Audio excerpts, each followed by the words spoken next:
निर्मला सीतारमण ने 23 जुलाई 2024 को budget 2024 announce किया।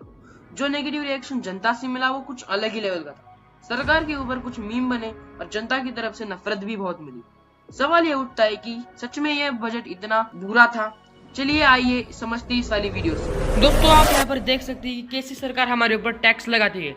जब हम कहीं पैसा इन्वेस्ट करते हैं तब भी सरकार हमारे ऊपर टैक्स लगाती है, और जब हम कहीं पैसा स्पेंड करते हैं तब भी सरकार हमारे ऊपर टैक्स लगाती है। शुरुआत करते हैं उस टॉपिक से जिसे सबसे ज्यादा क्रिटिसाइज किया जा रहा है, यानी कि कैपिटल गेन टैक्स। ये टैक्स तब लगता है जब आप कोई अपना एसेट बेचते हो। इसको दो हिस्सों में डिवाइड किया जा चुका है। पहला, अगर आपका होल्डिंग पीरियड 1 साल से कम होगा तो उसे short term capital gain tax कहते हैं, यानी कि STCG। और सेकंड, अगर आपका होल्डिंग पीरियड 1 साल से ज्यादा होगा तो लॉन्ग टर्म टैक्स कहलाएगा, यानी कि LTCG। और इस न्यू बजट में गवर्नमेंट ने STCG और LTCG दोनों टैक्सेस को बढ़ा दिया है।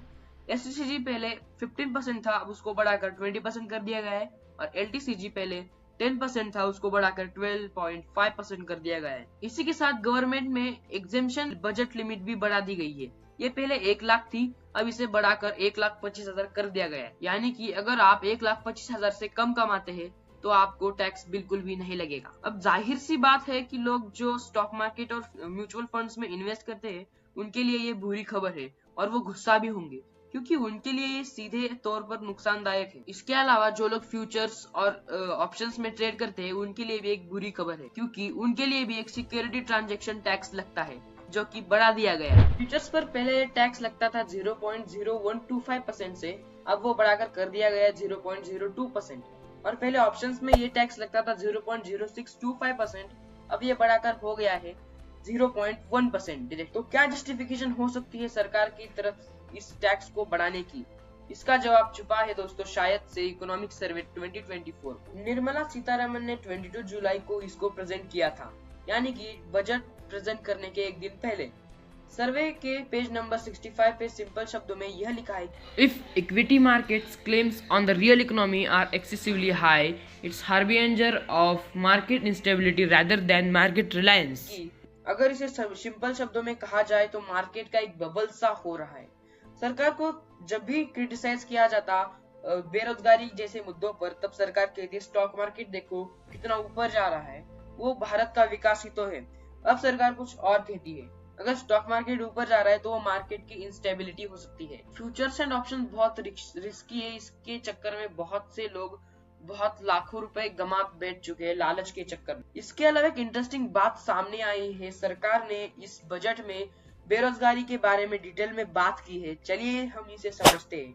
इन्होंने क्लियरली लिखा है कि हमें साल 2029 तक 75 लाख जॉब्स एनुअली क्रिएट करनी पड़ेगी। CMI के अनुसार एज ग्रुप 20 से 24 के एज ग्रुप के युवाओं के पास 44% एज ग्रुप के युवाओं के पास जॉब नहीं है in the early phase of 2024। इसी रिपोर्ट में AI की भी बात करी जा चुकी। लिखा है कि AI की वजह से बहुत बड़ी अनसर्टिनिटी तैयार होती दिखाई दे रही है। हर एक वर्कर जिसके पास लो स्किल हो या हाई स्किल हो, सबके ऊपर AI का इम्पैक्ट पड़ रहा है।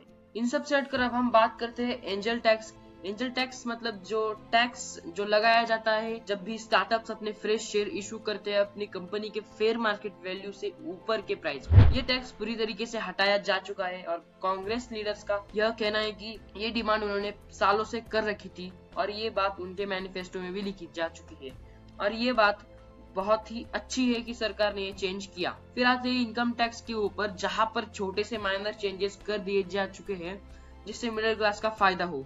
स्टैंड डिडक्शन को 50,000 से 75,000 तक कर दिया गया है, और स्लैब्स में भी छोटे से माइनर चेंजेस कर दिए जा चुके हैं जिससे मिडिल क्लास को फायदा हो।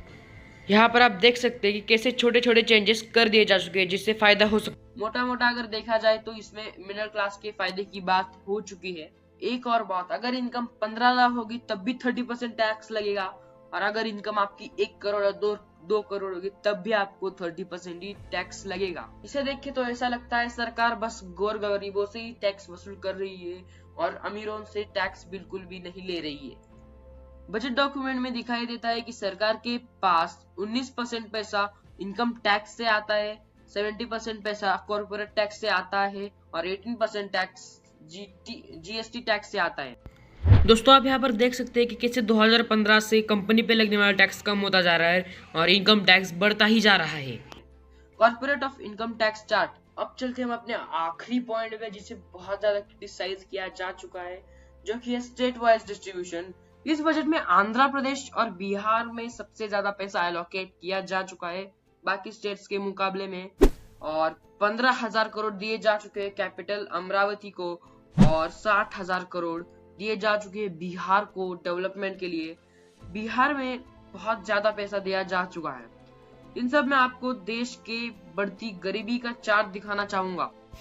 दोस्तों आप यहाँ पर देख सकते हैं कि कैसे अमीर अमीर होता जा रहा है और गरीब गरीब होता जा रहा है 2000 से।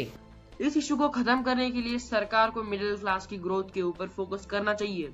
छोटे बिजनेसेस को प्रमोट जरूर करना चाहिए बड़े बिजनेसेस को प्रमोट करने की जगह। अमीरों को टैक्स बढ़ाकर गरीबों का टैक्स कम करना चाहिए। तो अगर दोस्तों आपको ये वाला वीडियो पसंद आया होगा तो प्लीज हमें सपोर्ट करें सब्सक्राइब करके। मिलते हैं अगले वीडियो में किसी नए अच्छे टॉपिक के साथ। तब तक के लिए जय हिंद।